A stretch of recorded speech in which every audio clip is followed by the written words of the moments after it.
I'm Mike Govoni, and for the last 15 years, I've been in recovery from addiction and on the deepest quest to find healing, to experience my own unique wholeness beyond the story of what happened to me.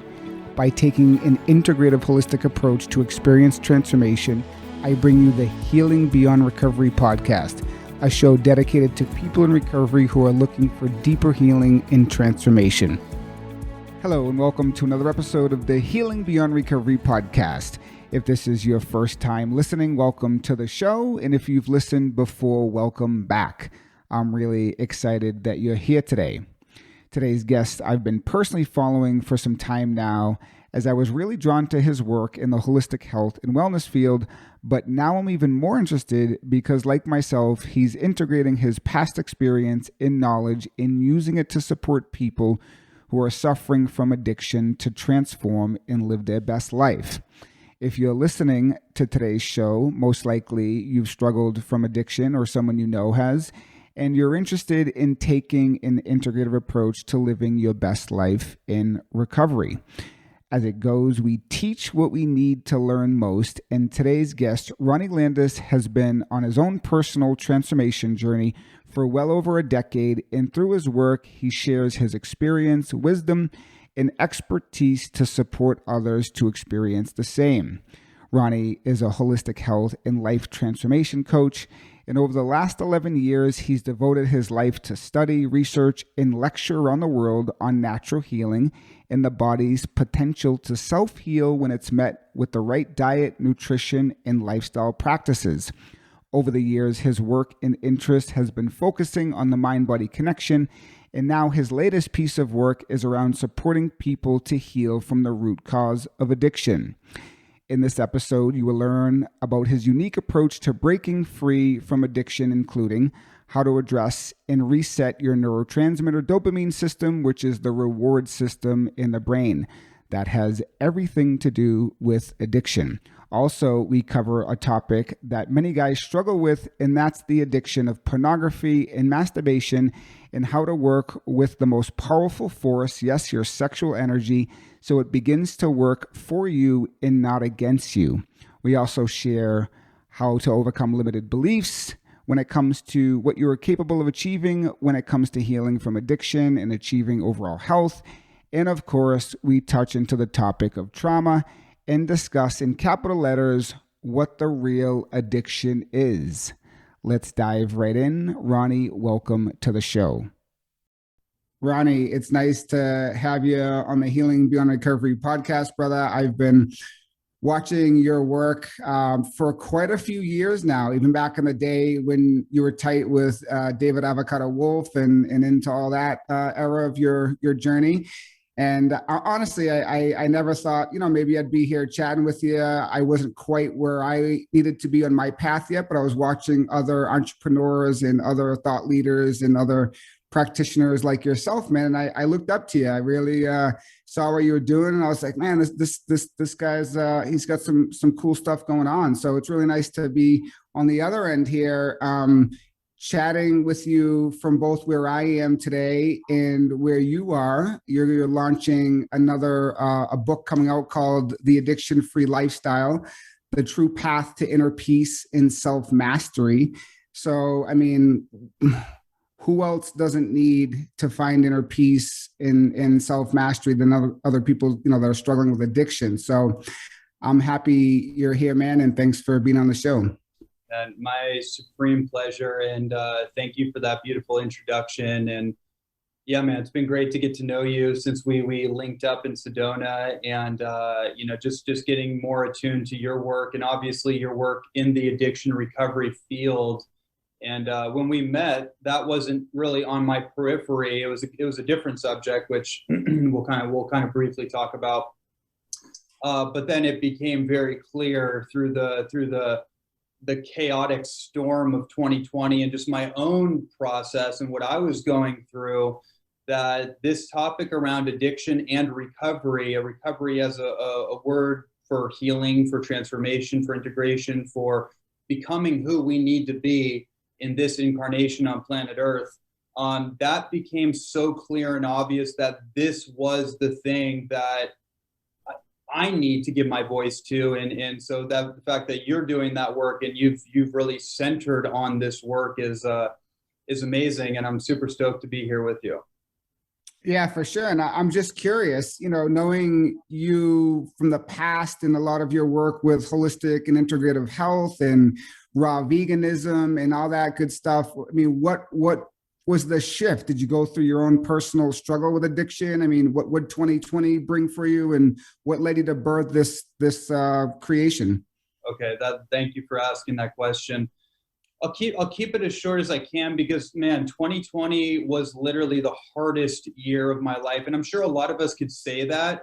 For me, it was extremely hard on a multilateral perspective, my personal life, relational life, financial challenges, health-wise, but psychologically and emotionally, it was actually the hardest for me. One of the reasons for that is because I could not look away from everything that was being unearthed in the world, whether it's government corruption and the whole political show and the intensity of all that, and like kind of the world at a standstill. Are we going right or are we going left? Literally and metaphorically, right? Where are we going? And then a lot of the other deeper secrets of what's been going on in our society that's been kind of hushed underneath the rug. I went extremely deep into all that. And, I found myself looking at things that were dark, very, very, very traumatizing. And I couldn't shy away from it. So I kept going deeper into the darkness to understand, okay, what has happened to us as a human race? Where are we in the kind of the biblical timeline? It did feel very much, and it does feel very much that we're in a biblical timeline, And so I started just kind of really sitting with this, and I won't go into the whole thing, but I just kind of contextualize some of my experience. So with that said, it was extremely stressful, extremely weighing on my psyche. And what I started to notice was that I became very dependent on certain coping mechanisms.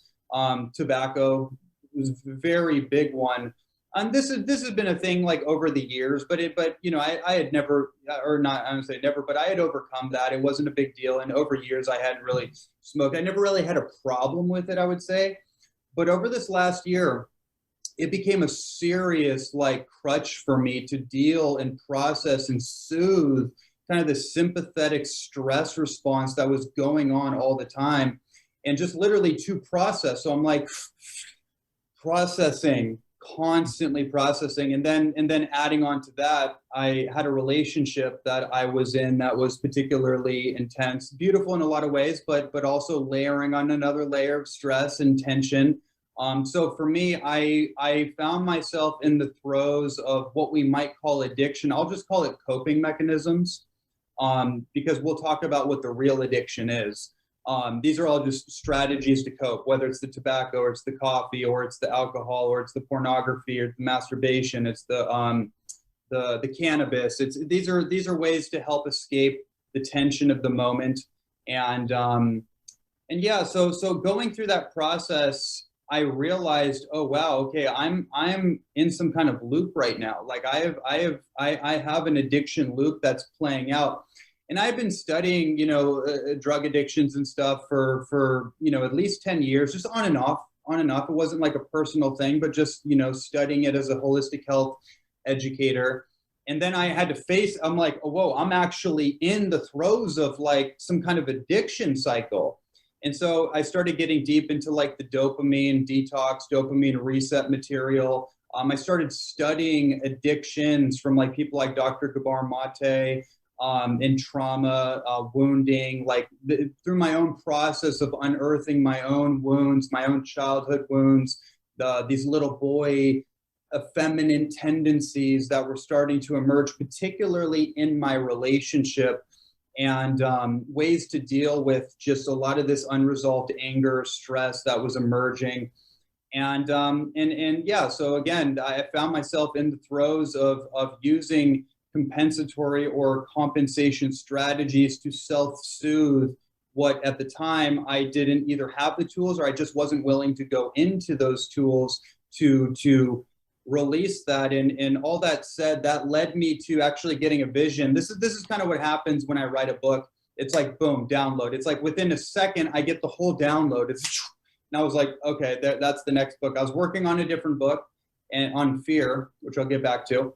But it just came through and it was like the addiction-free lifestyle. And I was like, oh, okay, that's the thing. That's the next thing for me to do. And it really mirrored my own process, right? A lot of it is scientific-based research, clinical research, and just all the stuff out there in the world on the subject. But a lot of it is really my own journey. As I was writing this book, I'm going through the whole thing myself. So it was kind of a therapeutic process and a self-reflective process as I'm going through these deeper layers of Ronnie, so that's the easiest way I can say, because honestly, it's kind of a blur. The whole last year is actually kind of a blur to me, detail wise, but that's kind of the flavor of it. Yeah, beautiful. Yeah, going back to Ronnie is great. I share a lot with my clients of the journey is really healing the relationship with ourselves and uncovering what's in there. And sometimes, well, most of the time, it's subconscious until we're really ready to bring it above the line of consciousness. So I too have spun around in certain and dabbled in certain things too, where I felt like I was on the edge and in a loop. So I totally get it. And it's great you had enough self-awareness to really check yourself and say, you know what, what's going on here and what needs to be brought to the surface and how can I fix it? And then next step is, how do I help another person? So that's like fast. That's like transforming all that really, really quick. So you talk about in your new book, it's shifting the entire paradigm of how we approach addictions. And that at the core wounds and the traumas. I mean, if you're studying Gabor Mate's work, you're heavy into really realizing that it is about trauma. It is about what's here in the soma, along with other things as well. But what have you come to conclude when you wrote this book and say it's a new paradigm? What do you mean by that? Yeah, wow. Well, our paradigmical perspective on addiction culture-wise it's just very it's very mechanistic, right? Like I spent all these years I've been doing this work, kind of at odds with the allopathic medical model, the very mechanistic, materialistic, very reductionistic model of medicine, which has nothing to do with healing. It's just disease management, and this. And so I have that background. I've worked in the hospital and with doctors and the ER room and all that. And I've spent my whole career over the last 10 years in the natural health and alternative health and natural foods world, kind of opposing that perspective. And it's the same thing to me. It's the same exact dynamic. When I look at the addiction work or the psychiatric field, which is really just co-opted by the pharmaceutical companies at this point, right? It's just like another pill for another ill. You have some kind of mood disorder. Okay, let's take a depression. Let's take a selective serotonin reuptake inhibitor. Let's just fill in the chemical void, because of course we're just a body. We're just some organic machine, and there's this CPU processor called the brain. So it must be just a chemical imbalance that we have. And let's just take a pill and maybe take a supplement and, try to do something good for yourself, eat a vegetable a day or something, whatever the advice out there is. But it's very materialistic. And that's why so many people are not healing, because the paradigmical shift that I'm interested in, I know you're interested in, is addressing the whole human. And that was my approach when it came to just health as general. Forget about the addiction stuff, but just healing. I worked with a lot of cancer patients and a lot of people with all kinds of degenerative conditions, diseases of all kinds. And it's literally the same process. You have to address the whole human. And when I would talk to clients, and for example, I had one client, I'll just share this quick story. I had one client many years ago who was on the phone with me. She had some kind of stage 3, stage 4 cancer. She's living in London, just in the concrete jungle, just in a stressful situation. And she asked me a question. She said, Ronnie, if you were in my situation, what would you do? I said, well, okay, if I was in your situation, I would treat my situation like a life or death situation, because that's actually what it is. So what I would do is I would close out all my accounts, cut all my ties as quickly as I could, book a plane ticket to Hawaii. Because she was trying to figure out, do I do the pharmaceutical route, cut, burn, poison? Do I do all that? I was like, I would get on a juice cleanse, get to Hawaii, and get underneath a waterfall, and then make a decision. Because in her situation, she's so right, like she's so cloudy, so in her head, she's just lost, right? She can't make left heads or tails of what to do, right? And anything you decide to do in that moment is just not going to be a good idea. It's going to be based on fear and reaction. So, and that was my honest answer. That's what I would do, and that's what I have done, by the way. I actually have done that many times. When I'm stressed or I'm like, oh, I'm in LA, and I'm like, oh, I can't deal with it anymore, I literally get on a plane, go to Hawaii, start drinking spring water and juices, and get underneath a waterfall as quickly as possible. That might land for someone here that's listening to this, by the way.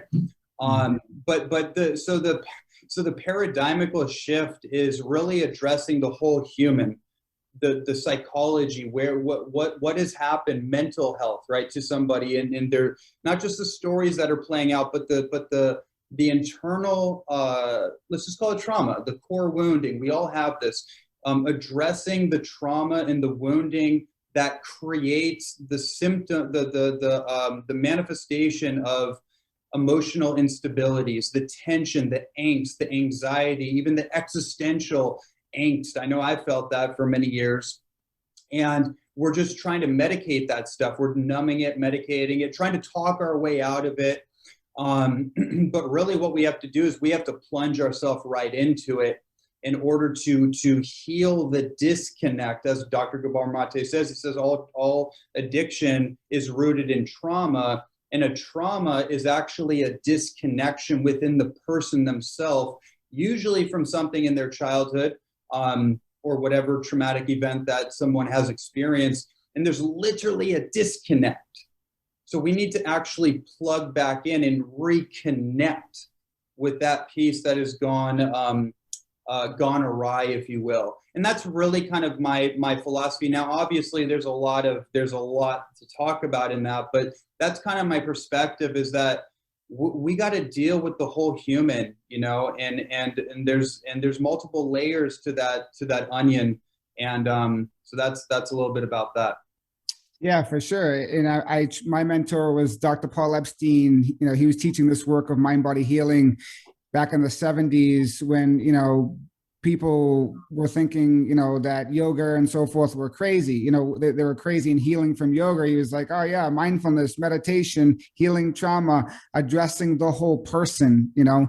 So it is very, very important. And as Gabor Mate talks about, addressing on a level of biopsychosocial spiritual. So we have to really, like you say, look at the whole person and ourselves. Now, jumping on a plane and going to Hawaii may not be possible for many people, but maybe what could we say to the listener that wants to start the healing journey and, you know, needs a practical kind of couple steps to get on the right track to healing this disconnect from themselves?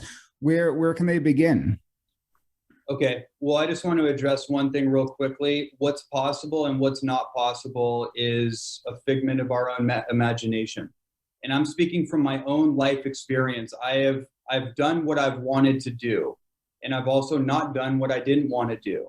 And so it's always a choice. It may not be easy, may not be comfortable. None of the big choices I've made in my life were ever easy or comfortable. I mean, I have literally booked a one-way ticket to Hawaii with the last $300 I've had, because in that moment, staying would have been a bigger risk than making that trip into the unknown, and it proved to be the right thing to do. So I think there's a little bit of a perspective here on on faith. And I talk about this in the book, like you have to have faith.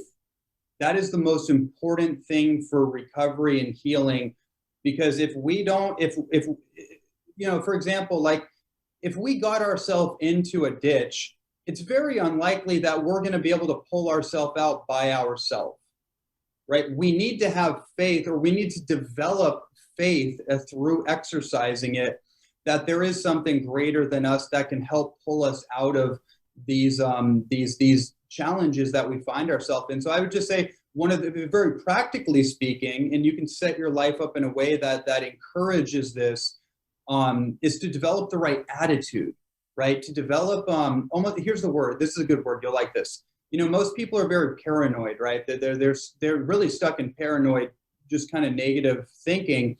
Well, what if we change that to pronoia instead of paranoia about what we don't want to happen, which tends to create a probability that that will happen? What if we become a pronoid, meaning we are so paranoid that the universe is out to conspire for our good that we start to actually track miracles and blessings in our life. And that becomes our focal point. That becomes what we see. We're always going to see what we choose to see. So I just wanted to mention that piece too. And okay, so how do you cultivate that is the question practically. My perspective, and a lot of what I talk about in the book, is you have to structure your lifestyle in a way that supports a vision, that supports a direction that you want to go towards. So let's say your purpose in life right now, if you're listening to this, is to recover. It's not about a business or a relationship or an external kind of motivation. It's purely about, I need to heal.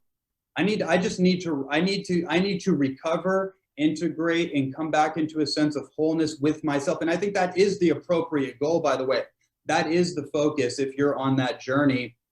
And so you have to structure your lifestyle in a way that supports that. What does that mean? You got to get away from the environmental triggers that trigger that response. You know, it's very obvious. If you struggle with alcohol, then obviously going to a bar is not going to be advantageous for that, right? You have to actually restructure your life. And so here's a few things that I would share with people. Super basic, you already know this, but it's worth hearing. For me, what's always been the way to like get out of these ditches, I have to get into my body, because if I'm in a ditch, I bet you I'm in my head. If I'm in a ditch, so to speak, I'm probably in my head right now. And so I need to actually get into my body. And one of the ways that I do that is I immediately get into the gym. I start working out. I develop an actual goal of fitness. Like, okay, I want to voluntarily put myself against resistance so that life doesn't have to do it for me, right? Because people are just reacting to the resistance that they're getting, but they're actually not getting stronger. They're getting weaker because they're not able to to come up against the resistance. So what if we just change the attitude? I'm going to voluntarily put myself into situations that cause me to grow, that challenge me, and are also good for me. For example, I want to say this too for whoever's listening. This is I think I know where you're going with this. Okay, well, this is one example I want to say too. Okay, so I was on a phone call yesterday, 3 nights ago. A friend of mine calls me. He's struggling. Like, he's like, dude, I like pornography, and I'm like smoking a pack of cigarettes. My wife wants to leave me. I've drank like 15 beers, and I'm like, okay. And we were just talking about it. And I basically told him, he's like, I got to get out of this. And I was like, here's what you need to do. You need to run your butt up a hill. Like, he's a runner, right? So I was like, dude, you need to literally run up a hill until you're literally coughing out your lungs. You literally need to feel the pain inside your respiratory system. It feels so painful that you don't want to think about another cigarette ever again. Because I bet you're not going to quit that tomorrow if you don't do anything. Like, you need to actually voluntarily suffer instead of the suffering that you're already in, because you're already suffering, right? You're already suffering, but it's a slow drip towards death. So you need to actually shift the pattern and run your butt up a hill. And once you're coughing up your lungs, do it again. do it again until your soul kicks on and you're just like, I am done.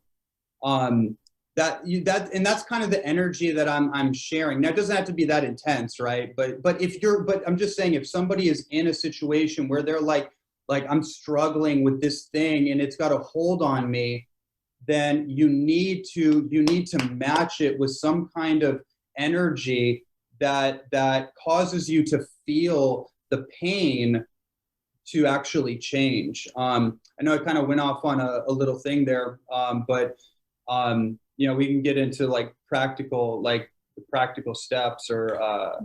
For sure. And yeah, I anticipated and thought you were going to the world of cold plunges, which I know you're a big fan of. And that's another way to step into an area of challenge yourself. In fact, I have a client that tipped over on a canoe while he was fishing in a frozen, pond. And he said it was the shock of the water that really made him understand the teachings of self-regulating his nervous system. So in that moment, we've been working together for a long time. I said, great, go into the shower later on this week and put it on cold. And I want you to regulate and breathe in such a way that you can stand under that cold water and it no longer takes over, where you actually are in control in that moment. So yeah, I think that's great information. And it's challenging when we come up against ourselves, but we don't grow by staying comfortable. So awesome, man. And we actually die by being comfortable, especially if you're a man and you're listening to this. I want, just in case it doesn't come up later, I just want to say something for all the men: stop masturbating. This is not a moral thing, by the way. I have to say this because I've had a whole epiphany around this whole thing. That is literally your life force. That is your vital life force that actually creates a baby. What do you think that does if you retain that and circulate that within your own body? I just have to say this. This is just so important. This has been on my mind for a while lately. Yeah, say it. Let's let it rip. We have been so hijacked by weaponized pornography and really it's a feminization of the masculine and what happens when we do that, not just the brain hijacking, but what ends up happening is we actually lose ourself. Literally, this is a big epiphany, because once I stopped doing that and I started filling myself up, I was like, oh, wait a minute. No emotional issues, no mental angst. I'm confident again. I feel strong. I feel like me. I was like, oh, got it. I was giving myself away. Because we think like, oh, giving yourself away to a relationship or to a boss. This right here is literally giving the most vital substance that makes a man a man. And as men, and this is why I'm bringing this up. This connects everything. I realized for me, if I could master that, the root, like literally the root chakra, all the other addictive things fell away. They lost their power. If I could master that one thing and I could hold the tension and I could move that energy, and that's why working out has been so important for me, because as I have more energy, I need to put that energy into something. And I think this is also, I know Grant Cardone, he's someone who has a lot of addiction stories. Some of the best stories I've ever heard, actually, that helped me get through a few situations. And he made a really good point about addiction. He said that, some guidance counselor or something was telling him like, hey, don't strive for writing a book or whatever. You just need to be happy if you don't drink one day at a time.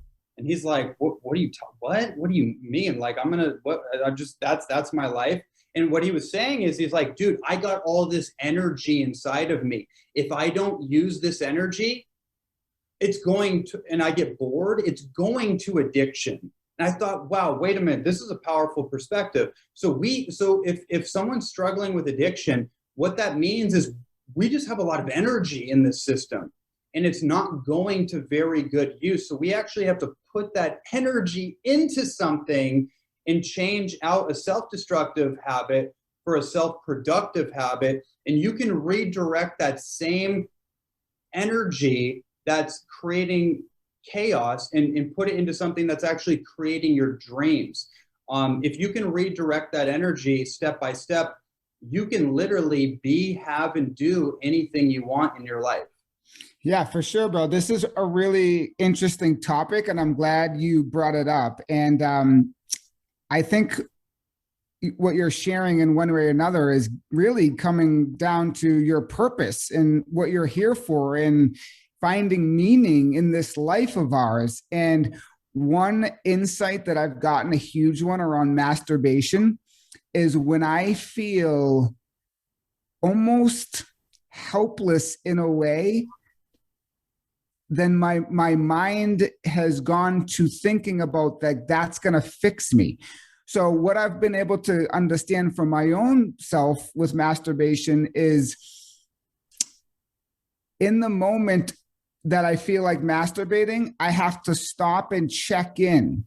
And when I do, I'm usually in a place of either confusion, or I'm coming up against myself in a challenge and I don't feel like I can handle it.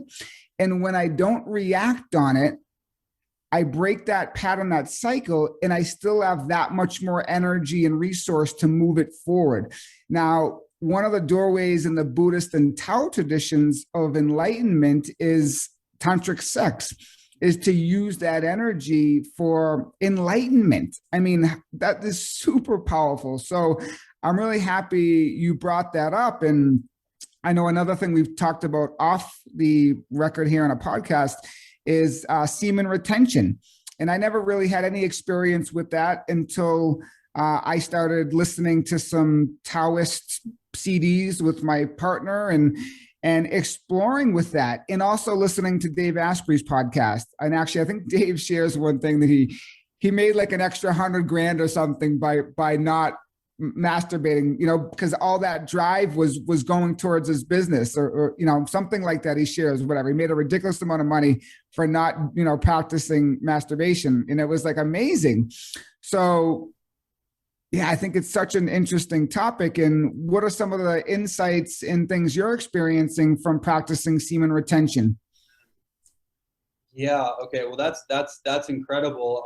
I definitely made the connection that there is a financial connection, because it's really just currency. So if you think of the word currency, it's a current of energy.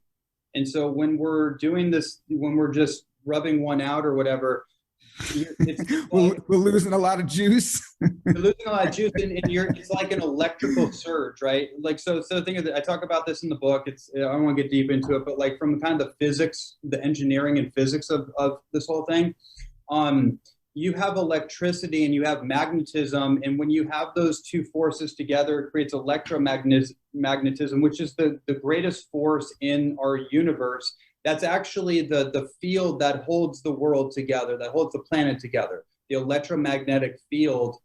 And that's being generated from our body, particularly from our heart, when it's in coherence with the mind. So the way that the brain operates, particularly the left brain, is from electricity. It's electrolytical, and it's what's called a temporal wave, meaning a temporary wave. So in other words, it's not self-renewing. It goes out, it's external, it's like the masculine, like out, out, out, but it can't renew itself. So it basically it flatlines. And that's basically what's happening to the electrical system of the body. When we're doing that, we're just trying to surge that energy, right? And then it's gone, testosterone goes down, we feel low, and then that's that. What we want to be able to do with this energy is cultivate in a way that it creates a magnetic field. And a magnetism is all about pulse waves. So it's self-renewing, and it just amplifies its own source of energy. So the magnetism principle, which is like kind of the feminine, the yin principle, it just pulses, stable, centered. And then if you can work with this, the field gets bigger and bigger and bigger. And then that's the whole thing of attraction, right? So what makes a man attractive? is his magnetic pulse, and women can sense this.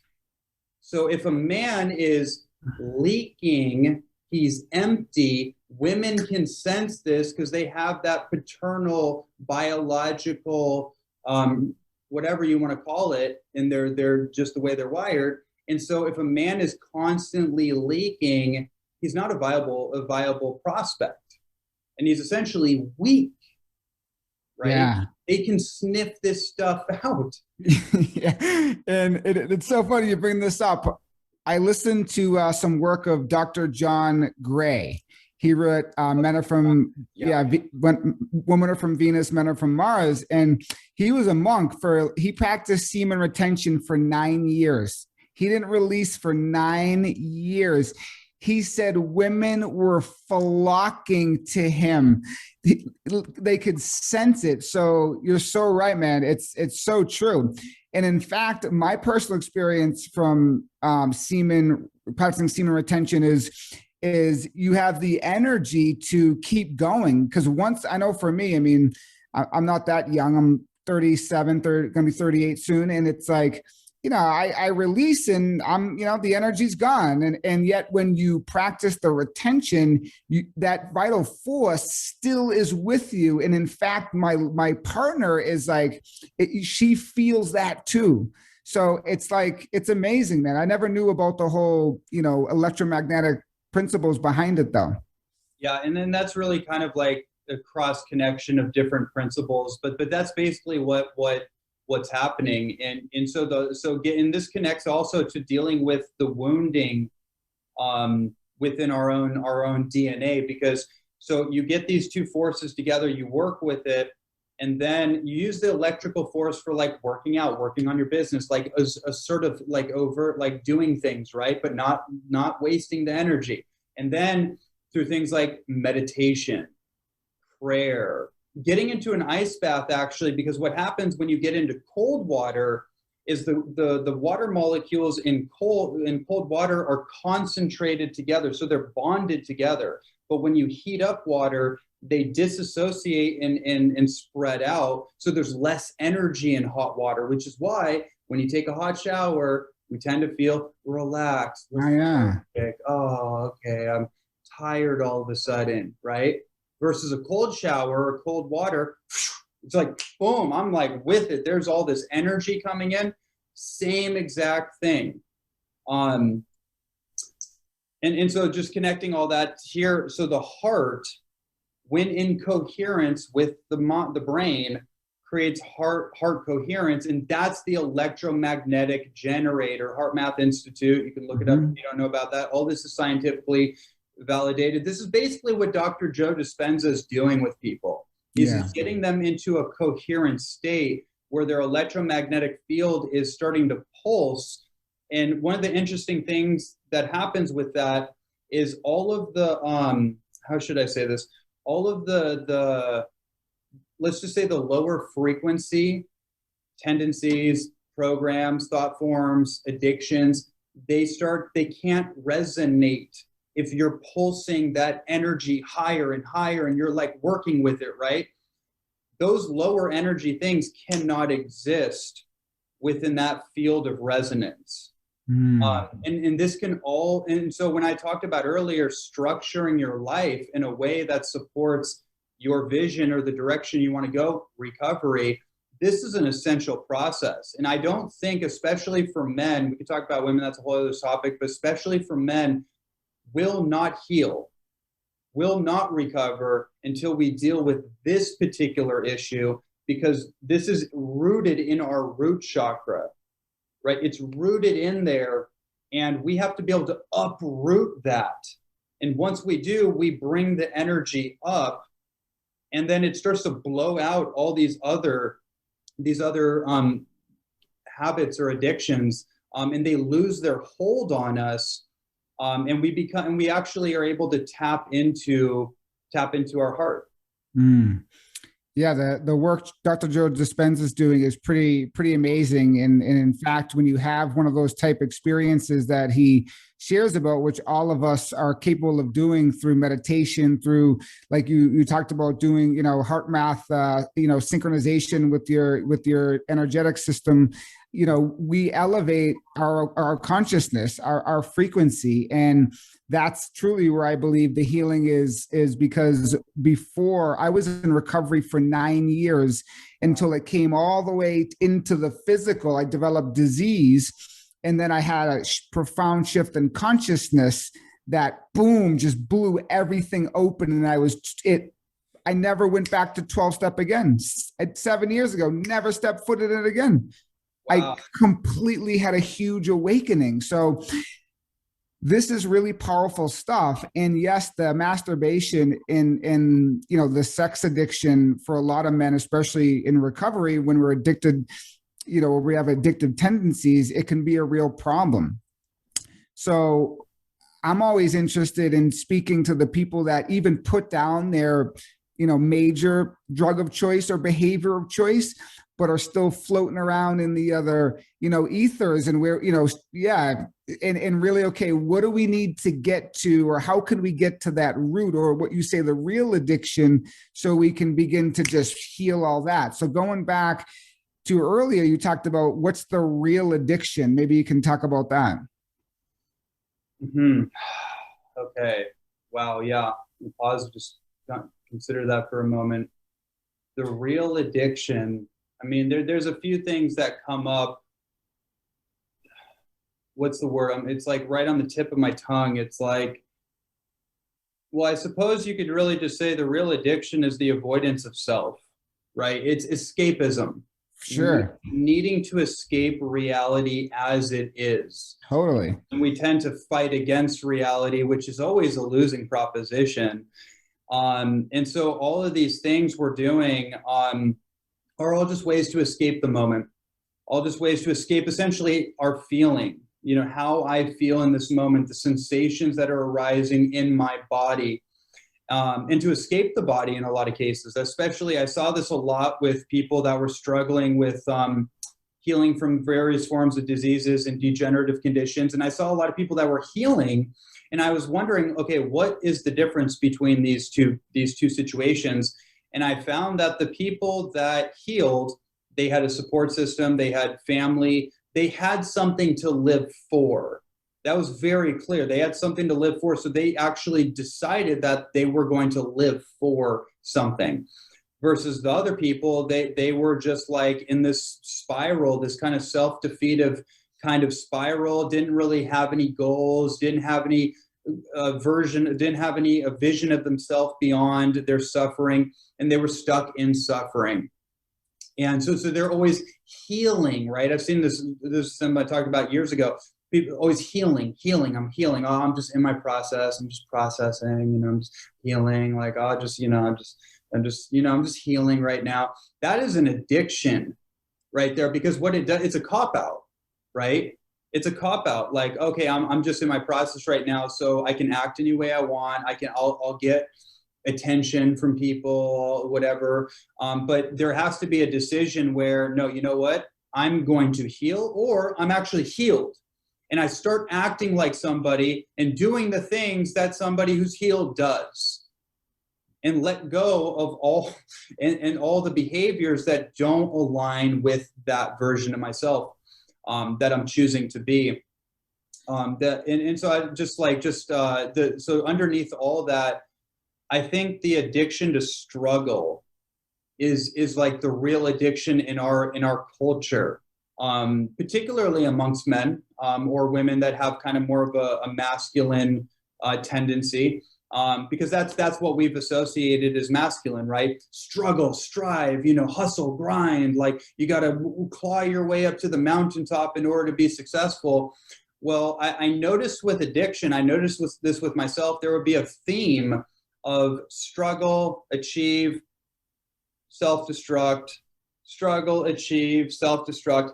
And I got so sick and tired of this playing out. And I realized this is like just a stress response pattern right here. Like somehow I've developed a pattern where I'm making my way up the mountaintop, and so that gives me a sense of progress. So my brain's like, okay, you're making progress. Okay, awesome. We're getting momentum. But then when it gets to a place where we're about to stabilize that momentum, something has to happen to completely sabotage it. So I fall back down only to recreate the climb back up. It's very similar to like you get on a workout kick, right? And you're working out and then you fall off, right? And you drop off, you feel like shit. And then, okay, I'm going to get back on it. That dopamine hit, that in that moment of getting back on the saddle versus the serotonin of staying on the track, if you know what I mean. Mm-hmm. That to me is what I feel like is really underneath a lot of this for people, is this addiction to having to struggle and suffer. Yeah, I can relate to that so much. And in fact, I think unconsciously, at least in my own situation, is at times I haven't felt safe enough to move up, right? Like Nelson Mandela talks about, we're afraid of our own power. Yeah. And, like you said earlier, back to Grant Cardone and stuff, people who are addicted or people in recovery, we have a lot of drive. Like we're driven people. We're like you said, we're putting that energy in the wrong place. But once we get going, can we cultivate an environment, get structure, get support, find meaning, and begin taking this step forward to be who we're supposed to be, and feeling safe enough to actually keep going without that destructive loop of self-sabotage is really interesting. And it's one that for myself, I have to pay attention to. And it sounds like you've had to as well. So shifting a little bit, you share a lot about resetting the dopamine system to overcome addiction. Let's talk about that. And yes. Yeah, let's talk about that. Maybe just explain that a little bit, and then maybe let's maybe share a couple things with the audience of what we can begin to do to reset that, shift that, transform that.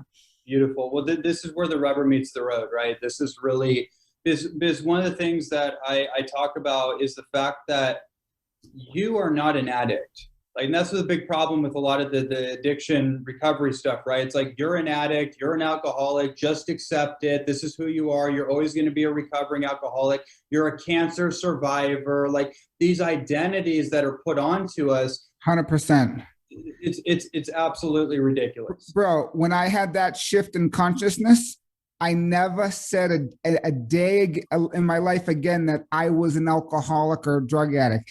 In fact, I bring this topic up with people and say, oh, you're an alcoholic and a drug addict? Is that really who you are? So this is awesome, man. Sorry to interrupt. No, that's perfect. So one of the things that I try to help people understand is you don't have an addictive personality. First of all, your personality is just a program. A personality is just a program. It is not actually who and what you actually are. So we need to get a handle on that. But what is true is that your brain is addicted. The stimulus response feedback patterns in the brain have become addicted, and the pattern is usually avoid pain, chase pleasure, chasing pleasure to avoid pain. And so we've developed these dopaminergic response patterns. And so dopamine, the way that I explain it, by the way, dopamine is a very powerful molecule, very important for health. Your adrenal glands are running a lot on dopamine, and dopamine has everything to do with intrinsic motivation.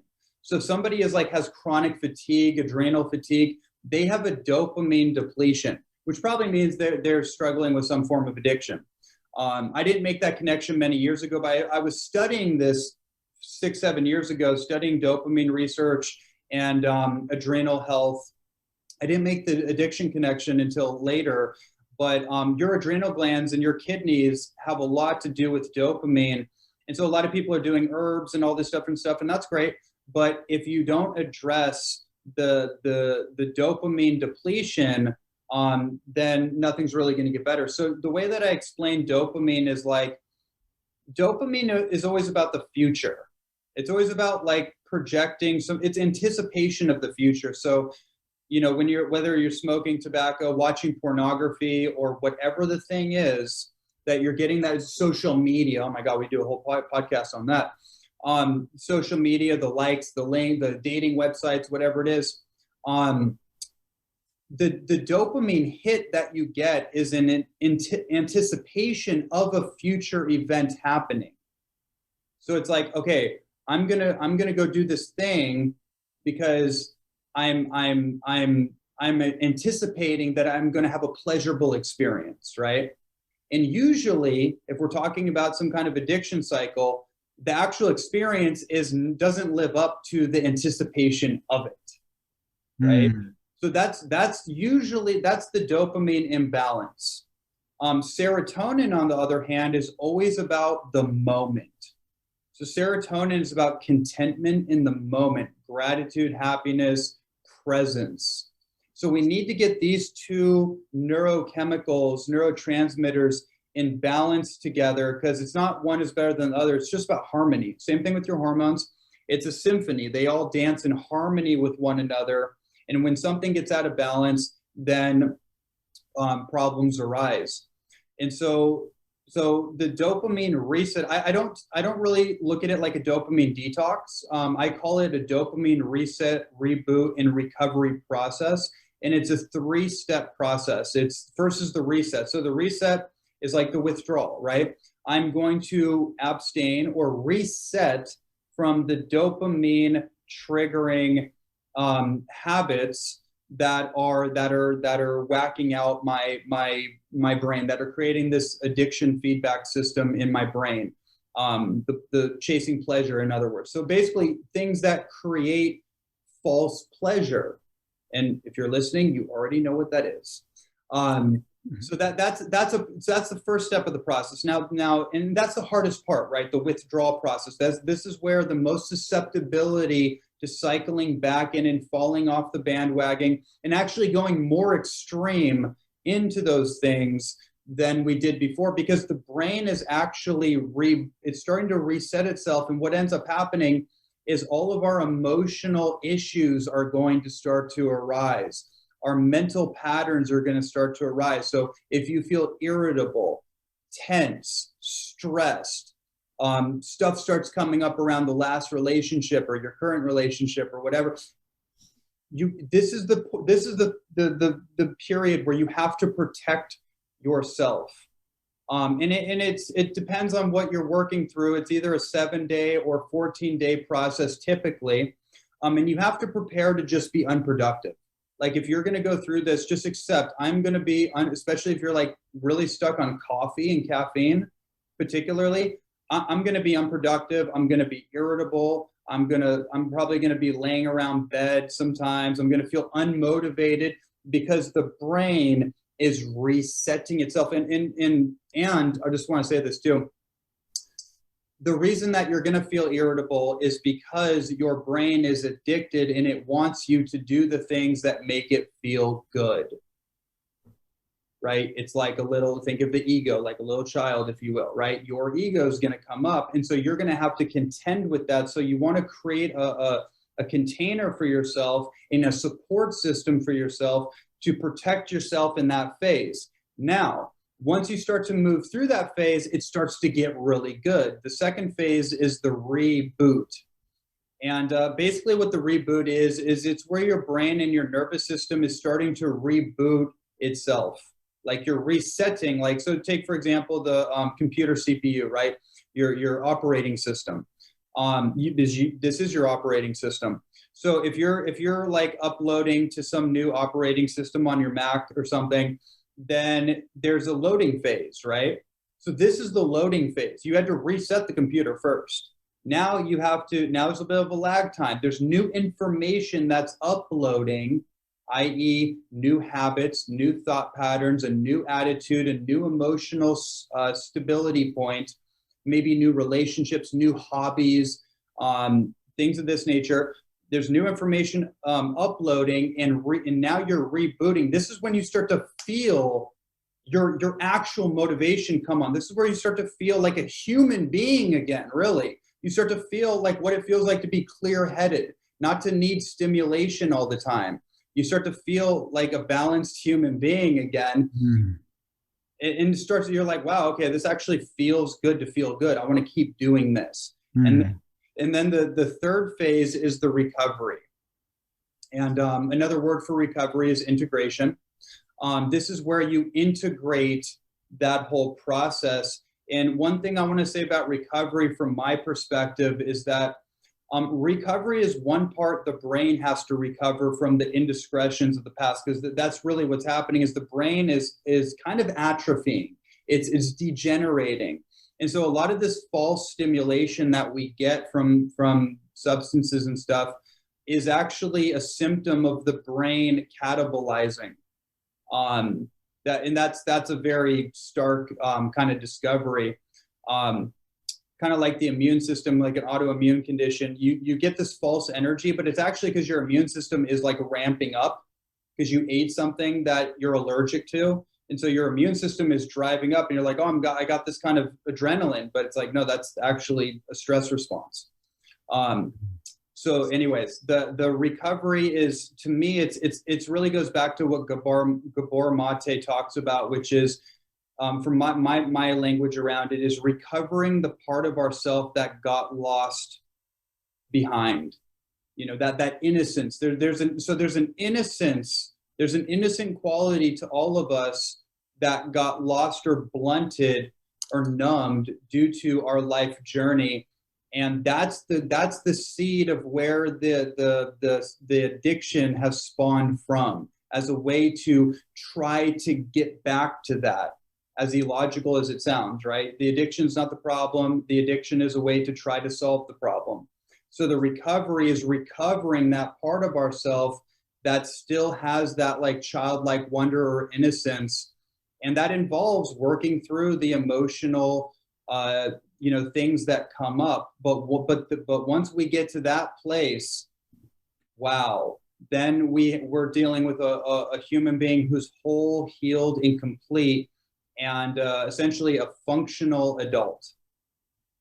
Yeah, for sure. And yeah, that's beautiful, Ronnie. I'm really happy you're bringing this process to the world. And this quote came to me one time is what we're really recovering is we're recovering from the part of ourselves, the wholeness in part of ourselves before the trauma happened. So that innocence, like you say, that wholeness, and yes, the addiction is just an adaptation or a pattern to try to escape the moment.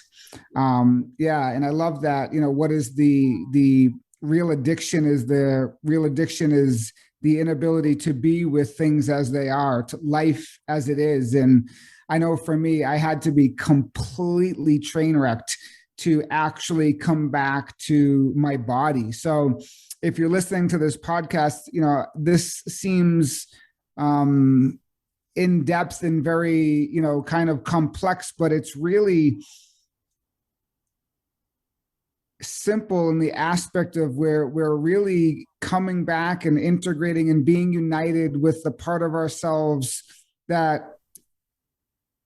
we haven't experienced necessarily, maybe even before we were a child. Maybe our innocence was taken from us when we were a child and things happened, and, adverse childhood experiences, those are all traumas. And when I talk about trauma, you talk about trauma, we're really talking about that, like Gabo says, not necessarily the event that happened, but what happened inside of us as a result of the event. Wow, that's it. That is it.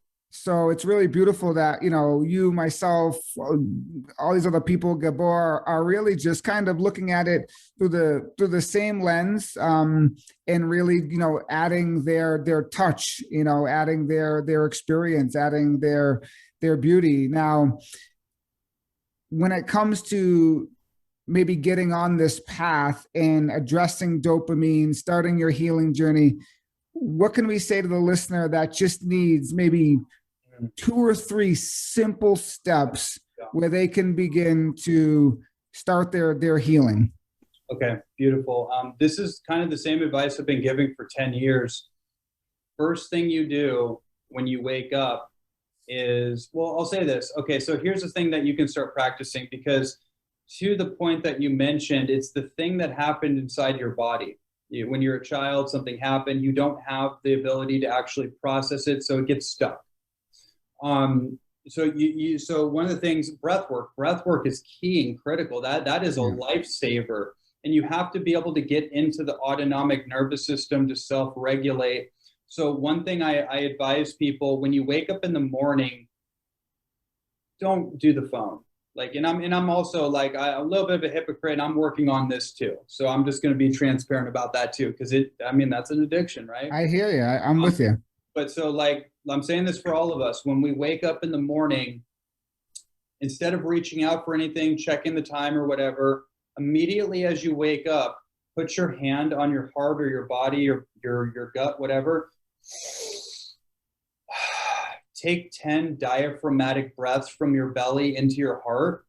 And what you're doing is you're priming your body first thing in the morning. And you're also observing, where is my body right now? What are the sensations? Is there anxiety? Is there fear? Is there happiness? Like, how do I actually feel in this moment? Because we just check the phone and stuff. Boom, boom, boom, boom, boom. We're getting slapped around. And by whatever the weather pattern of the social media feed is in that moment, and we're giving our power away. So we have to check in with our nervous system first thing in the morning. So that's first thing, 10 diaphragmatic breaths first thing in the morning. Then from there, drinking a liter of the best quality water you have available. I'm preferential towards spring water. Been a spring water hunter for 10 years plus. It's a healthy obsession of mine. I love it. And but the reason you do that is because you need to hydrate and cleanse your body first thing in the morning. And that will actually help work out any of those morning issues, whether it's some kind of food craving, sugar, or coffee. Most people just pop up and they're like, they drink coffee. You're dehydrating yourself. It's a diuretic. You're excessively peeing out all your minerals, and you're becoming very acidic. And by the way, your blood pH, if you're in a state of acidity, you're going to be more prone to things that create more acidity. So bad food choices, processed foods, smoking, whatever the things, you're actually going to be more susceptible to those things. So you need to alkalize your body and flush out all the toxins and hydrate yourself. So 1 liter of water per morning. And then the next thing, I think what's really useful is to really map out your goals, whether it's for the day or it's for your life, right? And you need to consistently reaffirm these things to yourself, because we go into amnesia, right? We have amnesia and we forget about what we were trying to do yesterday. We're so juiced up on motivation and feeling good and all that. But what happens when you're not feeling good, especially when you're going through the reset, you're going through the process? You need to stabilize and keep reminding yourself why you're doing this, so you can move through it. You can get through it. If you don't know why you're doing it, then you're going to succumb to the pressure.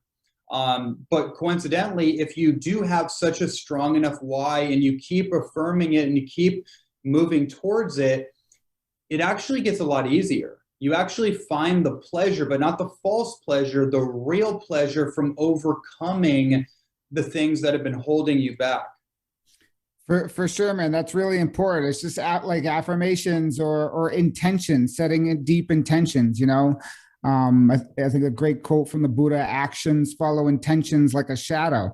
And it's like, it's super important to keep all that stuff up front. Why am I doing it? Right. And I just started drinking. I never made it a habit to drink a lot of water in the morning, but I've been doing it for a couple months now. And lately I've been putting a little apple cider vinegar, sea salt, and lemon just to build up. Yeah. So it's really helpful. And I do that. I love coffee. I'm a coffee drinker, but I drink water, a lot of water, before I drink the coffee. And that makes a huge difference. So these are all super, super helpful tips for people to just, start getting on the right track, start really embracing intentional self-care. And I know, We're made to self-heal. We're designed to self-heal. Like you said earlier, if you really wanted to get to Hawaii and get under a waterfall, you really could. So I appreciate. All you have to do is people do it all the time. I mean, you just have to go to an airport and get on a plane and go. I mean, it happened. You know what I mean? That was my whole thing when you said that. I was like, look, people do this stuff all the time.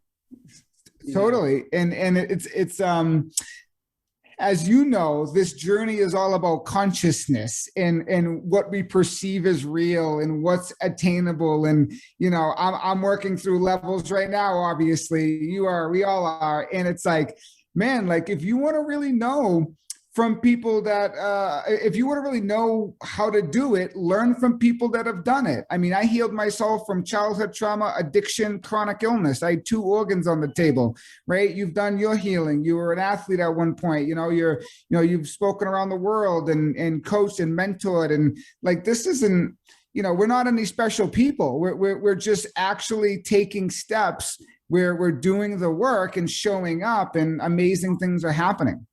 Yeah, just make. I think the biggest problem, and I think Grant speaks to this, Grant Cardone. He talks about the biggest thing you want to avoid is boredom, right? And the way that I look at that is indecision. The addiction zone is like the gray zone, right? It's like the limbo, the no man's land. I'm just kind of wishy-washy with my life. I'm not able to make a decision. What do I want? What do I not want? Which direction do I go? Right, left, in the fork of the road. So there has to be a decision to actually do something or go somewhere in life. And I think that's the hardest part, right? Like the decision to quit something.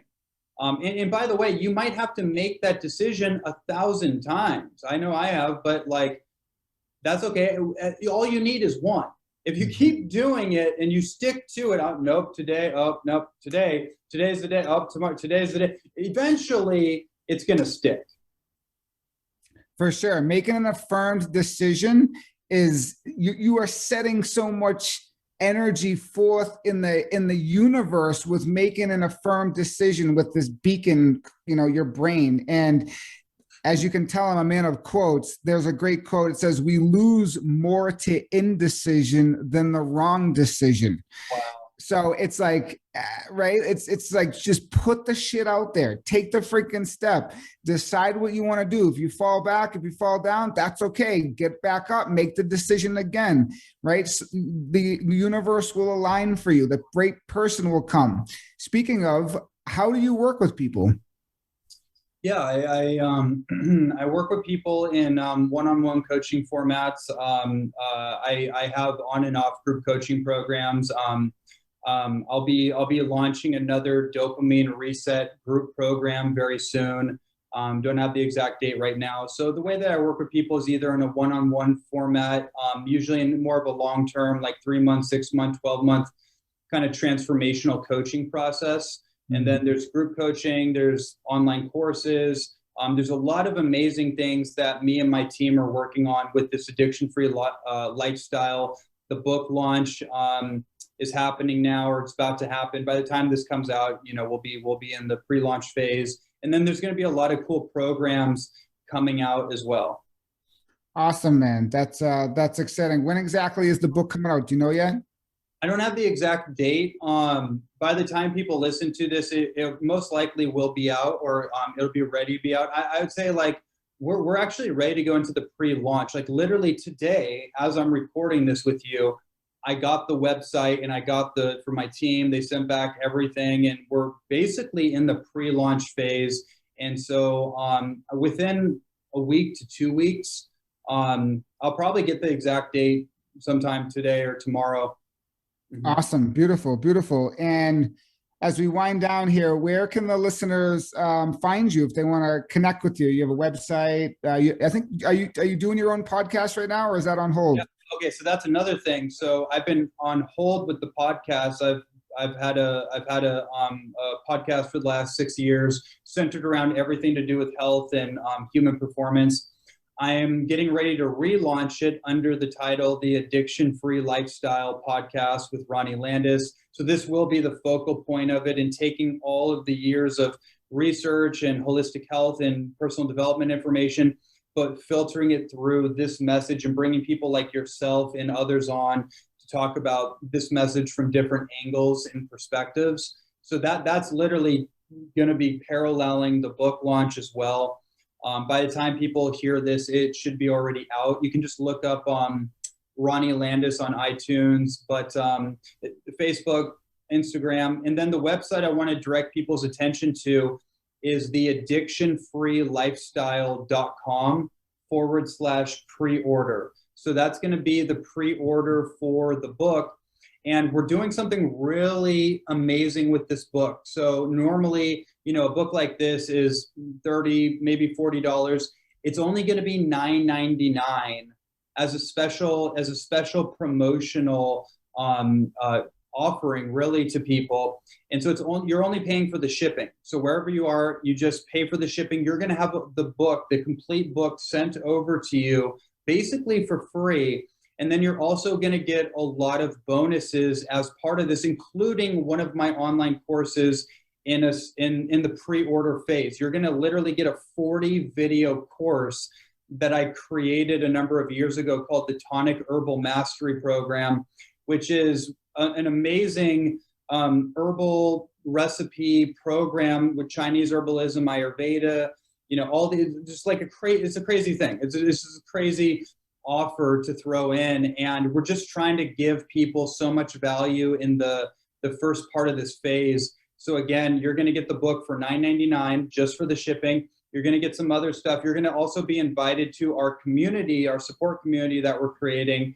And then you're going to get a free 40 video course. Wow.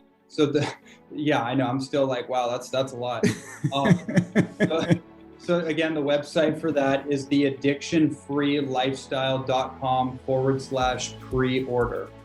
Awesome, brother. I'm really happy and proud of all the work you're doing, man. Thank you for, everything and bringing your passion and mission to the world. Thanks for being on the show today, Ronnie. My pleasure. Thank you so much. I want to personally thank you for listening to today's episode. I got a lot out of this episode, and I hope you did too. If you haven't yet subscribed to the show, I encourage you to do so on your favorite podcast platform. Also, if you want to learn more about taking a holistic approach to your life in recovery, I have a comprehensive PDF guide that I'd love to share with you. It's all you have to do is click the link in the show notes, put in your email address, and voila, the guide will magically appear in your inbox.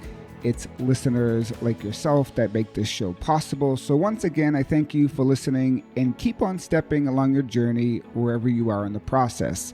I'll end like I do always. You can heal no matter what your story may be. Happy healing and may you be well.